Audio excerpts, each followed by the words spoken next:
Hey, my name is Ivy Baugh, and I'm a Global Learning Assistant with the Kogod School of Business at American University. And today I have Kyle Olson with me, who is studying abroad in London, and I would like him to share about his experience. Thank you so much for having me here today, Ivy. It's great to be here, and I'm super happy to speak to my experience here as a study abroad student with American University at the University of London, specifically within SOAS, the School of Oriental and African Studies. At a high level, I would just mention that this program has been absolutely fantastic. To be able to leave Washington, D.C., to leave perhaps a level of comfort at American University, and to be able to travel across the pond to find myself in London, especially in the midst of the pandemic. I'm immensely fortunate to have the opportunity to study abroad. So happy to speak more to it. Thank you so much. I'm so happy to have you here speaking with us today. Okay. And is this your first time outside of the United States? Could you tell us a little bit about that? Certainly not. I have had the fortunate, just the gift of being able to travel extensively throughout my childhood. My parents put a very large emphasis on international travel, in particular from a young age. And I was privileged enough to be the recipient of that. When I was 13 years old, I had actually started my own travel company, specifically with the interest, the love, and the passion for travel. So as my business scaled throughout middle school and high school, I had the pleasure of being able to travel overseas extensively on business, on pleasure trips, kind of a combination of the two. So I have been to somewhere in the ballpark of, I'm somewhat embarrassed to share the statistic, but around 80 countries over 6 continents. So very fortunate to be very well traveled. So this is not the first time in London, nor is this the first time outside of the US for me. That is incredible. That is so exciting to hear.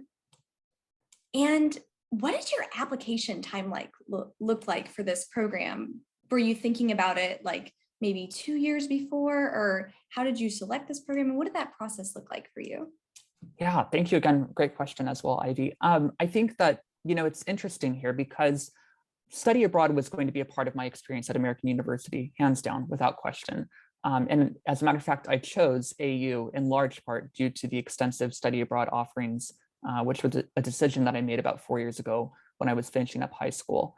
Specifically, throughout my business and expanding my business and whatnot over the course of the years was I was active as a travel agent, and I still am to this day. I learned that I really wanted to find the intersection between international studies, anything international related, and business in particular. And looking at just the prime locations in the US to study international studies, the School of International Service was a natural choice to take. So I chose AU with pleasure. And of course, study abroad had been a big part of that. When I began at AU, I had identified several programs which were of interest to me for study abroad, one of which was going to be with my background in Spanish in Madrid. And I had traveled to Madrid and I visited the AU Center in Madrid in the spring of 2019. I also had the pleasure of traveling down to Buenos Aires, where I visited the 2 universities, Universidad Guillermo de Tella and La Universidad Católica in Buenos Aires. Both of those were also places which I was highly considering studying abroad. Of course, the pandemic brought numerous challenges and was a curveball, to say the least, in numerous ways, including my study abroad plans. During the pandemic, I had identified Yale and US College, which was a location in Singapore, a primary, just an ideal program that AU has. And unfortunately, Yale and US has since closed just very recently within the last month or two. But that was the program which I initially was planning to go for.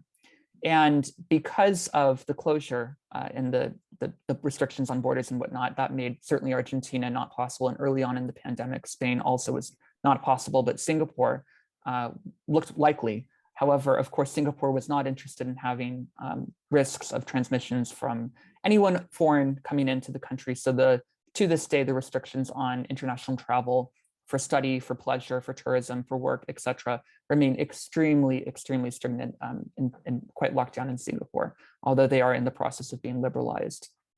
Then I was offered Gadjah Mada, Universitas Gadjah Mada in Yogyakarta, Indonesia, which was an amazing opportunity. I began learning extensive Bahasa Indonesia through the embassy in Washington, DC. That's a fun fact. The Indonesian embassy in DC does offer complimentary Bahasa Indonesia classes, That is which incredible. was amazing to do. And then of course that program also had been canceled. So my third and final opportunity, third time's the charm, I suppose, was going to be to SOAS, University of London. And I was very, very happy to take advantage of that opportunity, especially because I'll be graduating actually this fall. So this is my last semester of college. Wow. Wow. What an incredible end to your university experience. Wow. Thank you. Yeah. Thank you so much for sharing. That is so interesting. And absolutely. oh, I'm sorry. No, go ahead, please. No worries.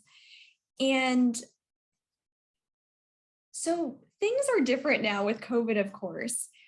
Were you at all hesitant to study abroad? Were you concerned about studying abroad during COVID? Great question. And the answer to that is absolutely. There were sort of two ways that I looked at this.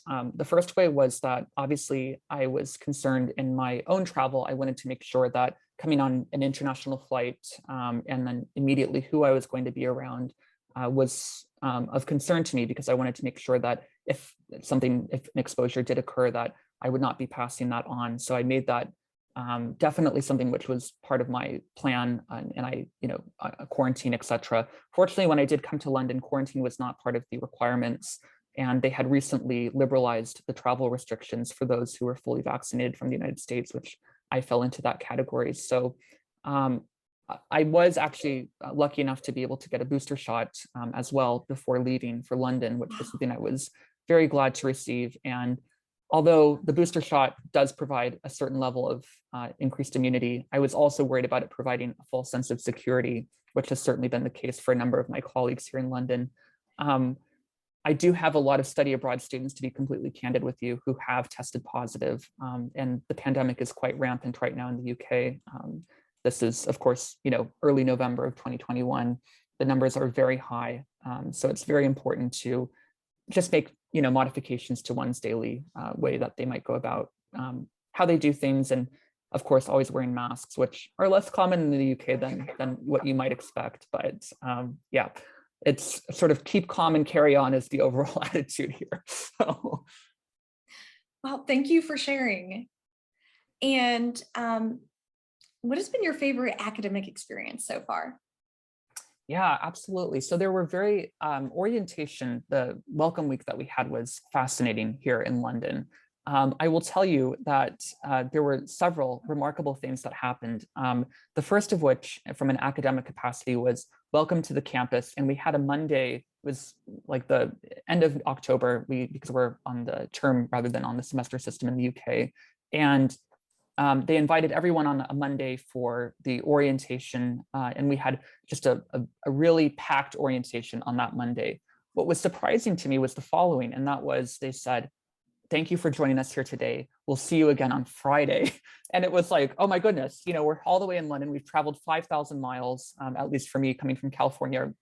Anyways, we're all from international countries, and we're essentially being left in the city of London to roam on our own until Friday.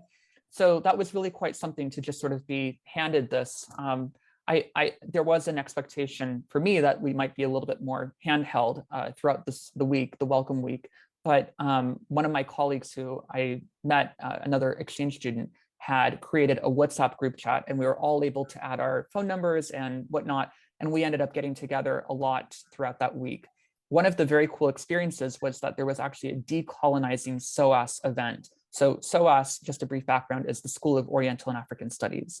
And there's a lot in terms of students who are from particularly former British colonies, but all over the world, who are coming to SOAS to study and to really go back and impact their communities through governmental positions, or even working in NGOs or in the private sector. Students are very passionate about what they study at SOAS. And there was that event, which I mentioned, Decolonizing SOAS, where it was fascinating. We met and we had a roundtable discussion of ways in which we could sort of take a colonial curriculum, what at least traditionally had been a colonial curriculum, and frankly decolonize it, which is to turn it upside down. And there were voices and opinions which were remarkable. It was it was unlike any event or space that I'd ever been in. One of the comments ranged from, don't talk to me about colonization in a colonial language, to another one going as far as saying, the issue is not the elephant in the room, but the room itself. And just hearing about the opinions of my peers during that event was truly a remarkable experience, one which I'll forever remember. That sounds like such an incredible experience. And to have all of that international background with you and different students, so incredible. Wow. And one of my other questions for you, what has surprised you the most about being in the UK? I'm so thankful to receive that question. And absolutely, that's a wonderful question. I would say that one of the false, obviously, as the international studies student in me says, it's culturally different, but what really does that mean? I think that there's a false element of, or there's a false perception, perhaps would be the right way of saying it, that going to the UK, they're speaking English. Maybe for some, it's like the homeland, the motherland, whatever it may be. And I'm going to be just fine. They're essentially our neighbors just across the pond. But my experience has been that, well, yes, the UK does, of course, speak English. Culturally, it is extremely different. And there are a number of sort of wake-up calls which I've had throughout my experience here. I'll tell you one of the brief ones, which was surprising, and that was from a perspective of student social life. Students at American University oftentimes will go to perhaps restaurants, bars, clubs, anything of the like during the weekend. What's interesting is that at SOAS, they actually have a student bar located in the basement of the main building. So the equivalent of this would be, imagine taking TDR out of the Mary Graydon Center, and instead of there being the terrace dining room, there's actually a student bar which is serving alcohol. And that is just a product of going to university in London. I've even had professors who have said, look, to the class, I want to buy everyone a round of drinks. I mean, that is just remarkable to me, shocking, frankly, that would even be, and not coffee and tea, but actually drinks. And that is a space down there where students are gathering, and there's a lot of nightlife going on the weekend until very late in the evening with smoking and everything. So that is just one of the many examples of how the UK has been completely different and has surprised me from what I would expect, having grown up and always attended university, or I should say school in the United States. That is such a shocking thing to hear. It's just so different than you anticipate. Like you said, like American University, of course, we have nothing like that. And then right to the UK, and this is the norm. That is so different. Wow, that would definitely be culture shocking. Yes. Another question I would love to ask you, would you consider working abroad after this? Would I consider? No. Do I plan to study abroad or to work abroad? Absolutely, in a heartbeat. Yes, I will 100% be abroad working when I graduate. It's no longer a consideration, it's a certainty. I absolutely love spending time outside of the United States, gaining global perspectives, being able to learn new sort of takes on issues is absolutely something which I plan to not take for granted. So of course, I continue while I develop my postgraduate career search to look for opportunities which will allow me to work abroad. That is incredible. And I know you're taking mostly SIS classes for your program, but how has this impacted your background with your business studies? Right, absolutely. So while I suppose that you could say that my time here at SOAS in London has not had a direct impact on my business studies, but there certainly have been ways in which I've gone about sort of incorporating my business background to my day-to-day affairs. One of the good examples of this is that there's always something to be said for being able to add sort of a business perspective into work. And the SOAS Career Center has a lot of really incredible companies, including in the consulting industries, like the Big Four, all recruit directly from SOAS, which might not be able to be said exactly about American University either. So I've been able to really bring in my passion for entrepreneurship through my travel agency, which I started at a young age. And I'm excited to continue to explore opportunities that will allow me to bring in my business background and continue to grow with what I've learned in an international perspective here in London. That's incredible. And another question I have for you, what would you say to students considering studying abroad? Maybe in general or London specifically? What advice would you give them?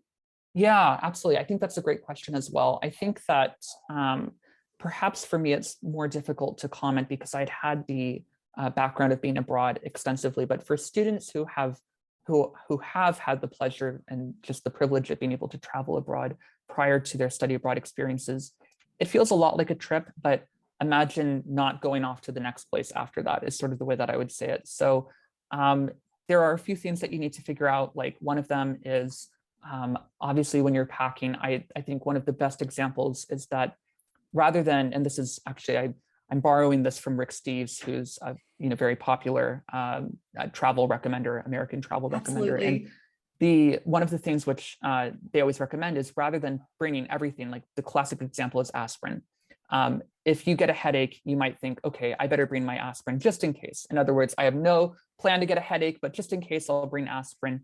I would say, and I concur with Rick when he says that actually don't bring what you think you might need, but rather when you're in that position, look for whatever it is. And when you're looking for whatever that is, the experience of actually getting perhaps whatever that product may be, might indeed actually be the experience itself and yield an incredible story. So I absolutely agree with that. I think that it's just, pack less rather than more, and just be ready for a wonderful experience to follow. Meet people, perhaps not always American students if possible. If you can find other students from foreign countries, I think that's wonderful to be able to interact with them. It allows you to get a new perspective on certain issues and really be able to forge connections which will last beyond your study abroad experience. Incredible. And is there anything else you would like to share in general about studying abroad or London? Yeah, I think that one of the, well, there are so many things to say about studying abroad and suggestions which I might have.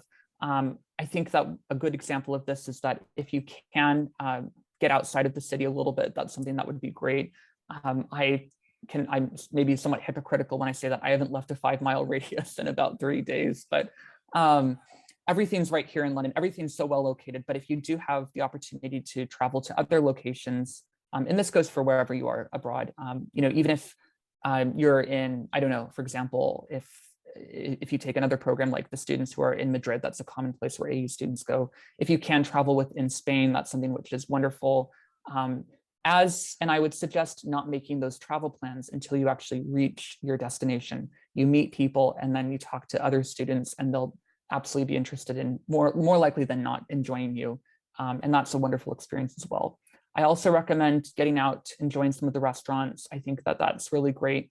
Take advantage of new cuisines, try something new. If you've never had one cuisine, which I'm planning to try tonight, is Sri Lankan food, which I've never had Sri Lankan food before, but happens to be that London has some incredible Sri Lankan eateries throughout the city. And that's something which I highly recommend trying as well. So just try new things. I mean, that might be the catch-all advice, which you've heard before, but I think it's one thing to say it, it's another thing to actually do it. So Excellent advice. I feel like that's so important to be open to these new experiences and things that maybe you couldn't experience back home at your own university even. So right. Wonderful recommendations. Thank you so much for your time. I really appreciate you helping us learn more about your experience in London. It sounds so incredible. Oh, my pleasure, Ivy. It's truly a pleasure. And if any other students have any questions for me, certainly you're welcome to find me on LinkedIn. And you're certainly welcome to ask any questions there. I'm happy to speak further to my study abroad experience. Thank you so much, Kyle. Thank you.